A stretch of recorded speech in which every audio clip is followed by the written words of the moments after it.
make some delicious vegan chickpea triangles, and these are the ones that we serve at the Real Greek, and this is the easy way to make them at home. At the Real Greek they're put into the fryer and come out. I bake mine in the oven because it makes them a little bit less greasy, and I actually prefer them like that.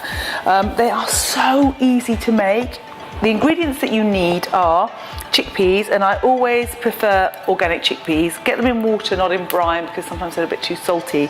Then you need an onion, a chilli, 3 cloves of garlic, some parsley. I'm using turmeric, cumin and black pepper as my spices. But once you start knowing how to make these, you could kind of fill them with whatever you like, really. They're really simple to do, but these are particularly good because they're vegan. So the first thing I'm going to do is drain my chickpeas. Keep the water that they're in because it's quite flavoursome, and then you might need it to just maybe liquefy your chickpeas a little bit. But that's how I kind of just have them there, poured in there. Like that. These are quite little ones because they're organic, that's why I'm having to put my finger there as well. Okay, and then put your chickpeas in a bowl. And if you want, you can easily do this all in a Magimix or a food blender, but I'm going to have a chunkier mixture and I'm going to do it by hand.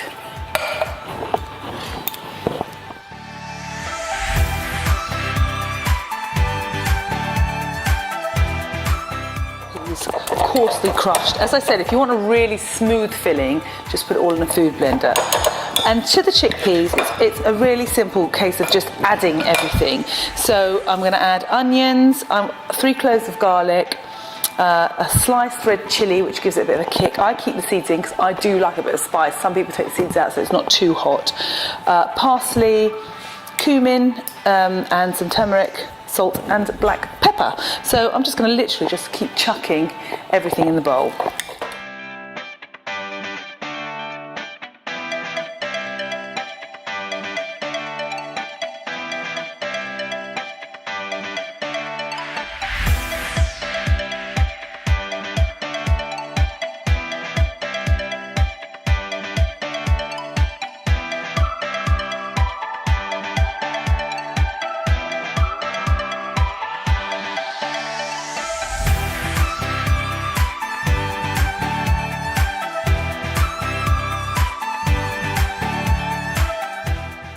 So once you've stirred it really well, maybe mash it down again so everything really blends together. And this would be a very different consistency if you'd done it all in a food mixer. But I do like a chunky texture, so that's about right. And the other thing that just has to be done, otherwise you don't know what you're eating, is you've got to taste it and see if it needs salting or a tad more salt. Can go in there, and I actually think you can take a little bit more cumin, so I'm going to add a little bit more cumin, but that's why you should taste it and see what your taste buds are saying. I love cumin, I kind of like a lot of spices, so I'm going to add just a little bit more. I'd say that's about another half a teaspoon, and then mix that in together. And there you go, that's ready to use. Now this mixture will go a long way. So what I'm going to do now is I've already taken my filo pastry and sliced a bit. So these are going to be quite small triangles. You need to take your filo pastry, ready rolled obviously, and just cut 1/3 away and put the rest back into the fridge, and keep this one covered till you're going to use it, because filo pastry dries up really, really quickly. It's a nightmare. And then we're going to lay out a filo strip like so. I'm going to try and do a few at the same time. I've got them on a greaseproof paper there. There we go. And see, look, what I mean by being cracked, this little one here is already cracked. So I think I'm just going to discard it because it's going to be too difficult to use if I don't. So you just want one nice long line like that. Whatever you're not using, roll up again, put under a damp towel or wrap in cling film, because because it's so thin, the phyllo, it just becomes paper and then it cracks and then you can't use it. The other thing about phyllo that's really important is it needs oil, it needs a fat, it needs some kind of grease to make it crispy when it's cooking. So what I'm doing now is I'm just brushing along the phyllo like that, all along it, and I'll also brush in between so the back gets done as well. Not too much, because you don't want really greasy triangles, but you do need a little bit, otherwise the phyllo sticks to each other and becomes doughy instead of crispy, and you want nice crispy parcels. So,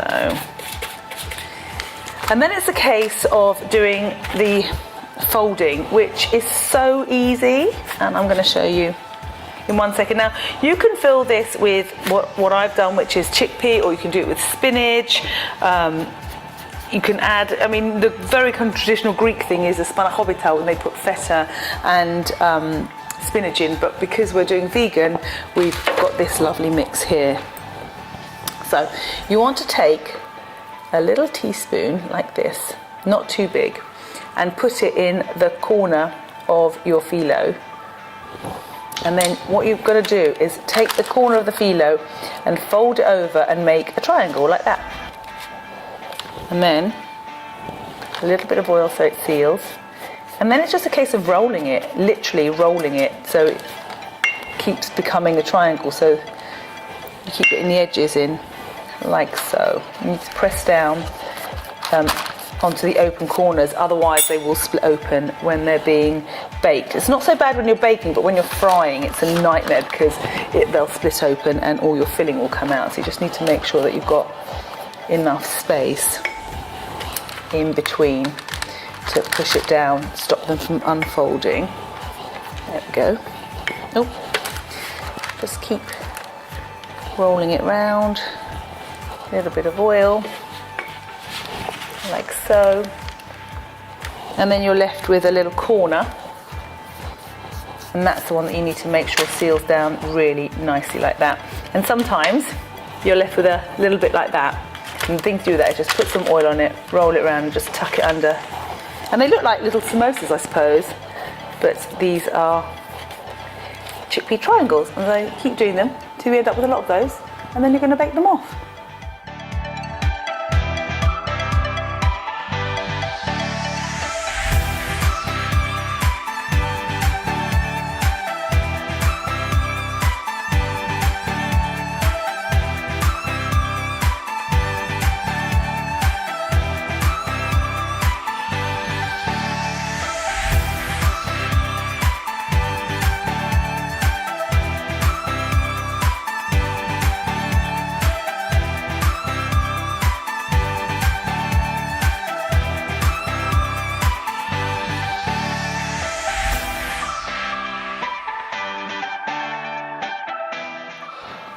So I've also made some really big ones, which are kind of almost lunch worthy. So if you're going to take a packed lunch, it's quite nice to have the big ones for lunch.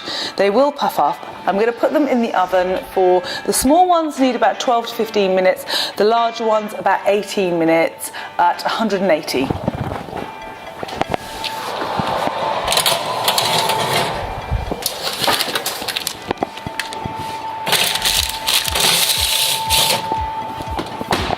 There you go. So that's been about 30 minutes and they are ready to come out. Ooh, even the big ones, because it's just the phyllo that needs cooking. There's nothing in the filling that needs baking. The chickpeas are already cooked. So there you go. They look a little bit like that. They're way too hot to eat now, but they are completely, ooh, ouch, delicious.